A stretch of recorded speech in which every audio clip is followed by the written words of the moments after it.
ислам в мультикультурном мире. Что нас ждет в ближайшие 2-3 года? Будем ездить в гости, знакомиться, общаться.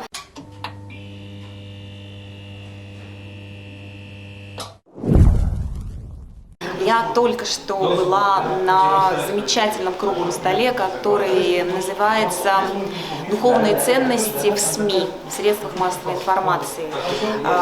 Участники были совершенно замечательные. Это главные редакторы газет, журналов, телевидения, телеканалов, радио и так далее. Люди очень интересные, очень увлеченные своей работой, и все они говорили об одном, о главном тренде сегодняшнего дня, об объединении и мусульман, и христиан, служить одной цели – повышению духовности людей всех конфессий, повышению взаимоуважения, развитию таких красивых, хороших отношений друг с другом. И, конечно же, были технические моменты, в которых люди рассказывали, как это развивается в их регионах, как это развивается в их СМИ.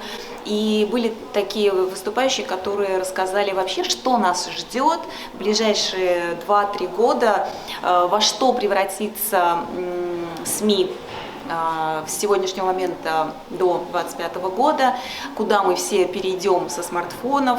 И, зная эту информацию, пора подстраивать уже свой контент, пора меняться, пора развиваться, но при этом не терять способность транслировать именно духовные ценности на широкую публику. Очень благодарна приглашающей стороне, очень благодарна Казанскому федеральному университету за то, что штаб «Татар» пригласили на этот форум, и надеюсь, что мы обзаведемся замечательными знакомствами. Я уже получила несколько визиток, раздала свои. В общем, впереди замечательное сотрудничество с различными республиками, странами, обмен информацией, статьями. Будем ездить в гости, знакомиться, общаться. Сейчас такое время. Только вместе, только вперед и только с благими намерениями. Мы не конкуренты, мы соревнуемся в благом. Я не знаю, как это будет по-арабски, но именно так написано в одной из сур Корана. Соревнуйтесь в благом. Спасибо за внимание. Смотрите, подписывайтесь, ставьте лайки. Спасибо.